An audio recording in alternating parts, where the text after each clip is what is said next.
So if you're a man living in the modern world and you have this gnawing feeling that the game is just rigged, Yeah. like no matter how hard you work or how nice you are or how much you try to play by the rules, you're just losing ground. Well, Conrad Riker has a message for you. And it is not a gentle one. No, it really isn't. Yeah. We diving into Happiness is a Choice. Wheel of Life, Consciousness Level, Energy, Virtue, and Faith Hmm. by Conrad Riker. And honestly, calling this a self-help book feels like, A massive understatement. right, a massive misnomer. Riker frames this material more as a battlefield map. Exactly. I mean, his core premise is that modern society is essentially a gynocentric matrix, and he argues it's designed specifically to crush the male spirit. That male unhappiness isn't some accident or a glitch. He says it's a feature of the system. A feature, right. And look, it is heavy stuff we are getting into today. So before we go any further, if you want to support this show and keep getting these deep dives into the topics no one else will really touch, hit that like and subscribe button right now. Seriously, do it now. And if what we unpack today resonates with you, you need to go to Amazon Kindle or Google Play Books and buy this ebook immediately. We can only scratch the surface here, and you are going to want the full red pill experience, the full manual. Think of this book as an uninstaller for the programming that men receive from media, from education, from the culture at large. Riker's whole mission here is to take the reader from being a victim of this system to becoming what he calls a sovereign man. And he starts by just completely tearing down the idea of happiness that we've all been sold. This is the part that grabbed me right away. The lie of happiness. Oh, it's fascinating. Right, because we're told that if we just buy the right stuff, get the promotion, maybe do a little self-care, we'll be fulfilled. But Riker points to some pretty devastating data here. The Stanford study. Yes, he cites a Stanford study that found men who spend over $200 a month on self-care. And we're talking about skincare, wellness retreats, that sort of soft stuff. Yeah, those guys actually report lower life satisfaction. Lower. It's wild. Because it's the commodification of meaning. Riker's argument is that you cannot buy purpose.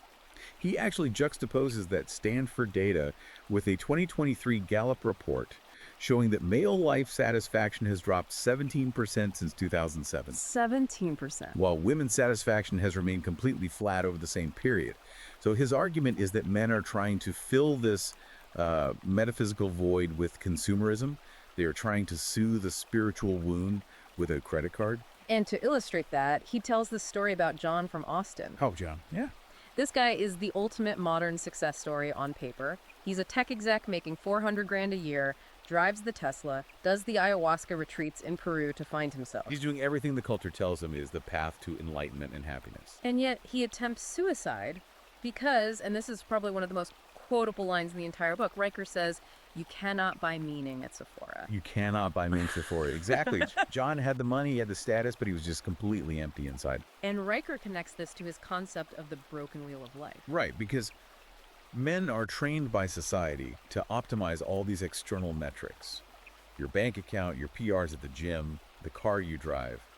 But the internal world, the concepts of duty and honor, what the ancient Greeks called eudaimonia. Eudaimonia, which is like flourishing through virtue. Exactly. Flourishing through virtue.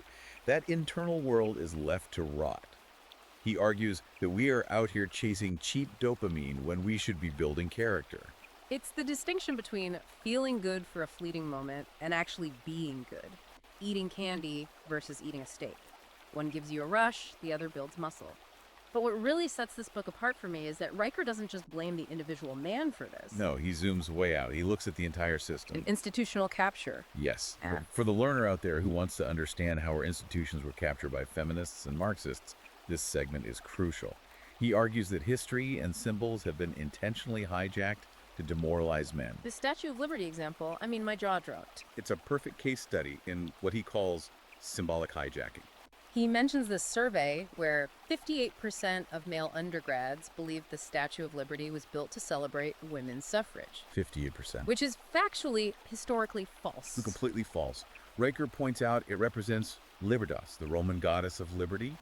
It commemorates American independence in 1776 and the abolition of slavery. Women's suffrage didn't happen until decades later. But framing it as a feminist icon, Riker calls that symbolic hijacking and fraud. And it's a deliberate strategy, according to the book. If you can convince young men that a towering monument to national liberty is actually a feminist icon, You fundamentally alter their relationship to their own history. You detach them from their lineage. Precisely. You make them feel like guests in their own civilization. And he says this isn't just happening with statues, it is actively happening in the classroom. He dedicates a section to what he calls the death of men in education. And the anecdotes he shares here, they are designed to make your blood boil. Oh yeah, like the biology teacher who was forced to quit just for teaching basic biology. That XX and XY chromosomes determine sex. Or the history teacher who was fired for refusing to use preferred pronouns and then replaced by a gender studies major with zero actual teaching experience. And this brings up a very charged concept in the book, the eunuch. Yes, the eunuch archetype. Riker is very intentional with his language here. In ancient royal courts, eunuchs were considered safe servants because they had no lineage and no biological drive to overthrow the king. So they were compliant. Exactly. And Riker argues that modern education and HR departments are now just filled with these modern eunuchs. Men who willingly serve the ideological queens of feminism and Marxism just to survive the corporate or academic environment. They trade their sovereignty for a paycheck. That's his exact argument. They enforce these policies that punish truth. It creates an environment where truth bends to feelings. And if you are a man who operates on logic or evidence, you are suddenly the enemy. You're a heretic. A heretic in the Church of Feelings, I like that. But he takes it from the institutional level down to the deeply personal level. And this is where we get into the energy vampire economy. I think a lot of guys listening are going to instantly recognize this trap. Oh, absolutely.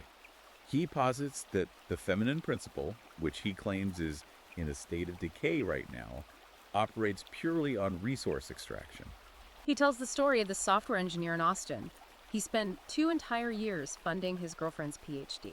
In gender studies, no less. Right, in gender studies. He's working 60-hour weeks, paying her rent, buying all the groceries. He is literally subsidizing the ideology that Riker says hates him. And how does she repay that investment? She dumps him for a tenured professor. And her reasoning.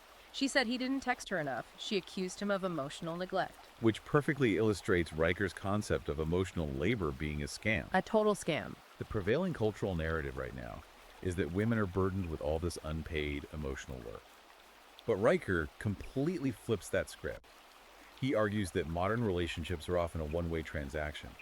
Men invest hard resources, money, shelter, protection. And women just consume them. Yes, they consume them under the guise of equality while simultaneously demanding constant, unending emotional validation. It's like this guy was a utility provider, but because he wasn't also a 24/7 therapist on call, he became the villain of her story. And Riker points out that if the relationship eventually falls apart, the legal matrix is just waiting there to finish the job of extracting his resources. The stats he pulls on the legal system are grim. He cites this equity and divorce audit out of Ohio that found a 73% pro-female bias in asset distribution. 73%. And he pairs that with data from the National Fatherhood Initiative, stating that 80% of custody decisions favor mothers. So his conclusion is that the legal system is basically a wealth transfer mechanism. It's a gynocentric matrix designed to move resources from men to women, regardless of who actually destroyed the marriage. And this leads Riker to invoke some heavy philosophy. He introduces what he calls the red pill of Schopenhauer. Arthur Schopenhauer, the 19th century philosopher. Right. Schopenhauer famously viewed romantic love as a biological con trick. A con trick, that is a dark lens to look through. It's dark, but Riker uses it as a tool for liberation. He argues that romantic love is essentially a metaphysical illusion. It's designed by nature to compel men to extract and surrender their resources for the sake of reproduction. So nature is basically scamming you into sacrificing yourself. From Riker's perspective, yes. But he says once you understand that this intense feeling of love is just a biological program, you can step back. You can stop chasing validation from women and start guarding your own energy. And that right there is the pivot point of the whole book. Because Riker isn't just complaining about the trap. No, he hates the victim mentality. He provides a way out. He calls it virtue alchemy. It's about turning that pain into actual power. And the first step in virtue alchemy is understanding the real currency of the modern world. It's not time, it's attention. The choice matrix. I loved this part. The story of Marcus the mechanic. A great case study. Marcus deletes all the dopamine apps from his phone. TikTok, Tinder, the news. He just stops doom scrolling entirely. And what does he do with all that reclaimed attention? He starts cold calling contractors. He uses that focus to build a specialty tool distribution business that nets him $417,000 a year. He didn't have any more time in the day than anyone else. He just took back his attention from the Matrix. Exactly. And Riker backs this up with neuroscience. He cites a study showing that men who consume more than 2 hours of news daily are 2.3 times more likely to report severe anxiety. The system wants you anxious. An anxious, distracted man is easily controlled. He's compliant. A focused man, on the other hand, is dangerous to the system. Which is why Riker advocates for what he calls weaponized logic. This was fascinating to me. He tells men to go out and memorize the 12 common logical fallacies. Things like the straw man argument or the ad hominem attack. Right, because if you think about the arguments men get dragged into today, you state a basic fact and immediately you get called a name. That's an ad hominem. And Riker says if you can spot the fallacy in real time, you don't get sucked into their emotional vortex. You maintain your frame. You become immune to the gaslighting. It's mental martial arts. He also gives actionable exercises, like the daily reframe drill. Taking a thought like I'm stuck and forcefully reframing it to I am gathering power. It might sound like a simple affirmation, but in the context of Riker's framework, it's about shifting out of the victim loop. The victim asks, why is this happening to me? While the sovereign man asks, how can I use this to get stronger? Because according to Riker, a man must constantly be getting stronger. He calls it the status thermometer. The idea that a man's value is never static. Because the decayed feminine principle operates on hypergamy. Meaning they are always looking for an upgrade. Exactly. So if you aren't constantly rising in your fitness, your income, your influence, then in the eyes of the Matrix, you are actively decaying. Riker argues you have to constantly level up. But importantly, you do not do it for her. Never for her. You do it for yourself. Because the only way to remain sovereign is to build a fortress of competence. You make yourself too valuable to be discarded. It's a relentless way to view life. There's no finish line here. No finish line at all. And that brings us to the core thesis of the entire book. The world, as it is currently structured, demands that men be compliant, medicated, and dependent. It wants you soft. It wants you apologizing for your very nature. And Riker's answer is to reject that programming entirely. To embrace stoic virtue, to stop being a spectator in a revolution that actively hates you, and to become the architect of your own reality. He calls for men to adopt the sage or the king archetype. Right. The king doesn't react to the chaos around him. He brings order to it. This is an intense deep dive. The book is definitely not for everyone. No, it's definitely not. But for the guys out there who feel like they've been sleepwalking through a minefield for the last decade, Riker is offering you the map. And you really need to read the source material yourself. We've outlined his core arguments, but Riker's writing style is incredibly fiery. The nuances of his historical breakdowns and his philosophical arguments just can't fully fit into one conversation. Absolutely. If anything we talked about today sparks something in you, you need to go check out Happiness is a Choice by Conrad Riker. Pull up Amazon, Kindle, or Google Playbooks right now and get it. Don't wait on this. It's an essential read if you want to actually understand the mechanisms of control operating in the background of your life. And you should definitely follow him on Substack at Conrad Riker for his ongoing insights. Definitely follow the Substack. And hey, if you appreciate us breaking down these kinds of forbidden topics, make sure you like and subscribe to this deep dive. We can only keep bringing you this level of content if you actively support the show. The information is out there. It's just a matter of whether you are willing to actually look at it and apply it. Exactly. I want to leave you with one final provocative thought straight from Riker. He writes, "The man who does not wake up dies, not in body, but in spirit." So the question for you listening right now is this. Are you ready to stop being a spectator in someone else's revolution and finally be the architect of your own? Thanks for joining us. We will see you in the next deep dive.